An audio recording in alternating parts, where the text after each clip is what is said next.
Welcome back, everybody. It's Abdul-Rahman Muhammad, a singular voice. I'm a historian, writer, investigative journalist. If you like what we have to say, please subscribe to the channel. And if you want to support us, hit the Patreon link in the description box below. Just wanted to bring you guys up to speed on the fallout from the scandal over there at Dar al Hijrah Mosque in Falls Church, where their senior imam, a man by the name of Shaker Elsayed, was caught on camera a couple of weeks ago promoting and endorsing female genital mutilation to the congregation. Of course, this led to a great backlash and outrage against the mosque, and there were calls for the imam to be fired, to be sat down. The principal voice in this movement was Johari Abdul-Malik, who was actually at the time the outreach minister for the mosque and has been for many years, about 15 years or so. I will have you know that the Dar al Hijrah Mosque is the absolute epicenter of the Muslim Brotherhood in America, which is the largest and most powerful contingent of what I have termed the immigrant Muslim syndicate, operating here in the United States. Just got to say it, man. They are very upset. They are livid.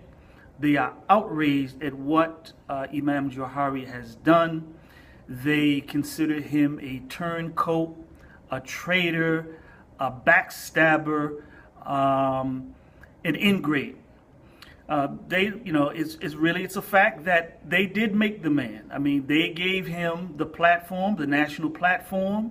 It is they who sanctioned and was the sanctioning body for him being the first Muslim chaplain in higher education.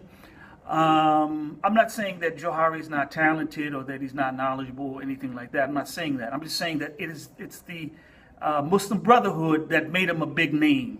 Okay, and put him before the people, and they put him on their platform, and this is to them the sign of utmost disloyalty and treachery, and they're very angry about it because it's created a lot of problems for them. What I find interesting about this whole thing is that the outrage that they're spewing against Johari right now, it's veiled. They haven't named him by name, but everyone knows what they're talking about.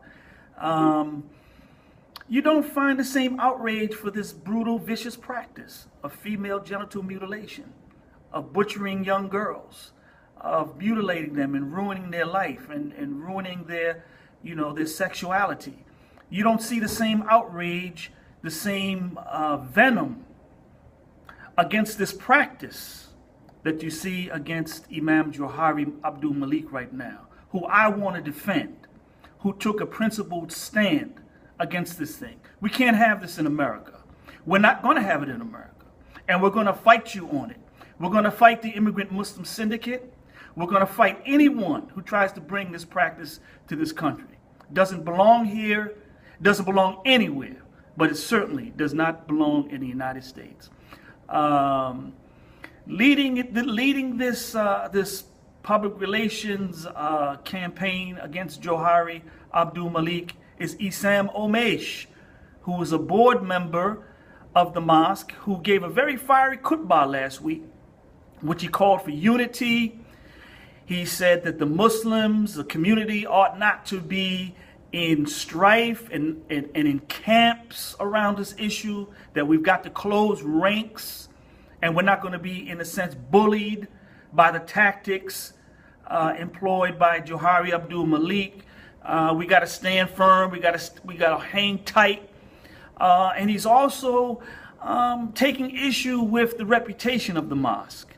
He believes that there's an unfair narrative swirling around the mosque, that the mosque is a radical mosque, and that it breeds extremism, and it harbors,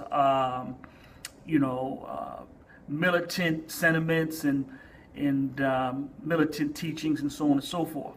He's very, excised about this. Well, what I would say to Esam Omeish is this. Johari Abdul-Malik, like myself, is a convert. All right? And he's also a black man. All right? We accepted Islam for our own reasons. All right? We were followers and admirers and lovers of Al-Hajj El-Shabazz.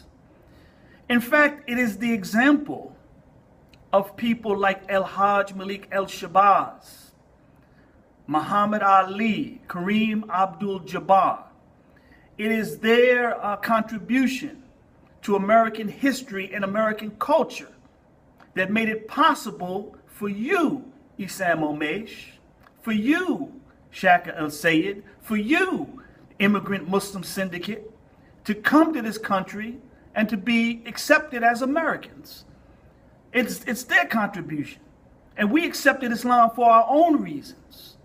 And it is unimaginable that we would have accepted this religion had we known that a condition of accepting this religion would be that we would have to mutilate our little daughters, our little girls. No, we would have never accepted it. Look at the example of Malcolm X, Al-Hajj El-Shabazz. This man had all daughters, 4 in his lifetime and 2 twins after his assassination. 6 daughters. And I cannot imagine if anyone had come to Malcolm and said, it's a beautiful religion, but in order to accept this religion, you have to accept female genital mutilation. What do you think Malcolm X would have said to that? What do you think he would have said to that? We know the answer to that, right? We all know the answer to that, because I know what my answer would be. And I know what Imam Johari Abdul-Malik's answer would be. And I know what all of the converts would say, because I've been speaking to the converts. And it's very, revealing that the immigrants knew, the immigrant Muslims who are doing this, they knew that it is so repugnant to an American convert that they had to keep it away from us. It's so illicit, all right, that they knew we could not be trusted with it because we would turn them in ourselves. Muhammad Ali, this man has 7 daughters. 7 daughters. Can anyone imagine that the great Muhammad Ali would do this to his daughters? No, it's not American. There's no American. I don't care if you're on the far right, on the far left, or anywhere in between. There is no American that would ever accept this, and there's no American that would have ever become Muslim if he was told or if she was told that they had to do this to their daughters. But this is exactly what the immigrant Muslim syndicate is trying to defend. They're trying to promote it. They were caught promoting it. And rather than fire this man, they're going to take to the minbar and spew venom, veiled as it was, against Imam Johari Abdul-Malik. And at the same time, continue to turn a blind eye to this butchery and the savagery going on in their own community. We're not having it. We're not having it. Okay? That's just it. We're not. It's unacceptable. So I just wanted to give everyone a update on what's going on. I'm going to continue the fight. I'm going to keep this going. I'm not stopping. Johari Abdul-Malik is not stopping. The American Muslim leadership is not stopping. And we're sick and tired of the lies and deception. We're sick and tired of it.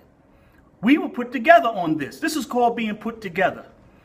All right? How come we weren't told about this when we were being taught Islam? How come we weren't told about this when people were giving us literature, giving us tapes, giving us all types of material? How come no one brought this out? At least, say, if this is what it is, this is what it is. but it was concealed from us. It was hidden from us. All right? It was hidden from us. Which goes to the next point of, why does Dar al Hijrah continue to bear the stigma of being a radical mosque? You know, why is it branded as the hub of radicalism in America? And I'll tell you why. Because they're liars, and they're deceitful, and they're mendacious. Esam Omeish went in that khutbah. He gave that khutbah from the rostrum and told an outright lie. He said that Imam Shaker apologized. He said he apologized. He said the Imam apologized. That's what he said. What he failed to tell you was that the Imam, off camera, repudiated his apology. So that's a lie, right? If you apologize and you take the apology back, you didn't apologize. And Esam Omeish knows that. And he thinks no one's going to catch him on that. And he thinks no one's going to call him out on that when the whole world is watching them. Esam Omeish, if you have a problem being stigmatized as a radical monster, why don't you tell the truth? Why don't you stop lying? Why don't you band together with us converts and act like a real American and put this stuff down? Why don't you do the decent, honest thing? The lies and deception has got to stop.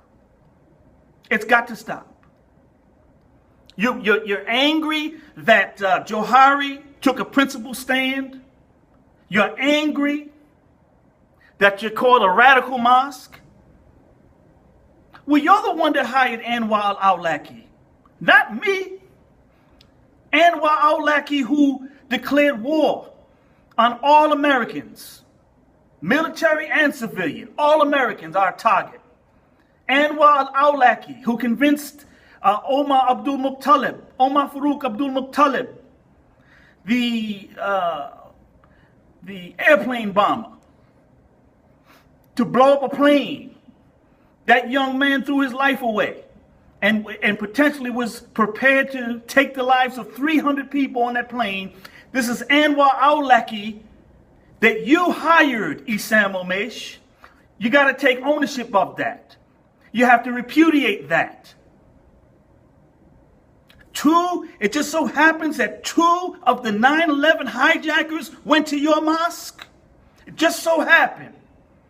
When Anwar was the imam, oh, we're tired of this false narrative, this false paradigm that you're trying to, it's not true. It is true. It is true. And look at the way you're lying now about this female genital mutilation, which you have no intention to give up. You have no intention to give it up. None. Well, you have to know, brother, that we're going to oppose you on this. And we're going to oppose the duplicitous, nefarious activities of the immigrant Muslim syndicate. And we're going to call you on your lies whenever you lie, brother. Every single time you go out there and lie, we're going to call you on it. All right? We're going to call you on it. You're going to go right in the minbar, preaching the word of God, and open your big fat mouth and lie and say the Imam apologized. And you know damn well he didn't apologize. He took back his apology. So a half-truth is a lie. A half-truth is a lie. This has got to stop, man. It's got to stop. We're not stopping. So if you like what we have to say, you like more of this content, go ahead, please subscribe to the channel and go to the Patreon link and support what we're doing. Have a great one.